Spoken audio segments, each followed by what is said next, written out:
Dear Bertie Lee, this is an unsent letter to a father figure. Dad, I'm on a path of healing and working on being a better person to myself and the family that I have. I would call, but it's been almost 7 years since we spoke, and honestly, I don't have the heart to call either. Hearing the disappointment and no love and how you respond back, no kid, young or adult, should hear a sigh and be greeted with, "What do you want?" This has shattered my heart into pieces over and over again. I don't deserve that. I do deserve to have a heart that is full of nothing but love and trust. Growing up, I wondered why me. I was put into these situations from a very young age. The things I do remember were very damaging and scarring. I was not a bad kid, and half the stuff I got in trouble for, I didn't even do. Why don't you ask your wife the real reason she sent me to the mental institution at nearly 8 years old?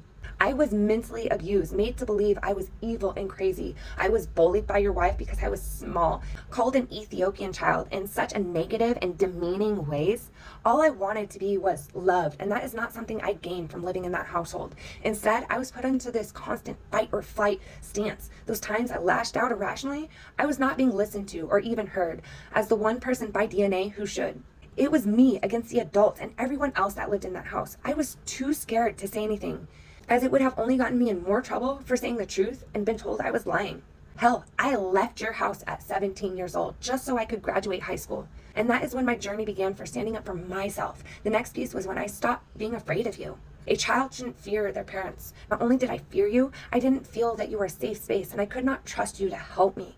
Do you know all I wanted was for you to be proud of me? However, I never felt that way, even when I left for the military or became a mother. You had the audacity to go behind my back to my ex-husband and tell him that you were better suited to raise your grandchild over the parents. When I found this out, I was completely blown away. I may have lived with you under your roof, but I was not raised by you. In fact, the people who helped me become who I am today are my grandparents. While in the past I would have sought a way for your approval or even your proudness, that is no longer the case. I am proud of myself and how far I have come. In all those times, I just wanted to give up or just give in.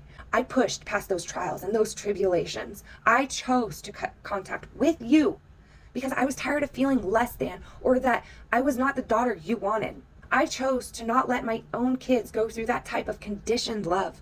In the end, I will have no regrets in this life. I hope the same goes for you. I'm healing. I have pushed past all the negative and the self-doubts and that have been placed on me. I'm definitely not evil and I'm not crazy. I have learned to love myself and let the unconditional love in instead of having the conditioned love hold me back. Sincerely, a wanderer.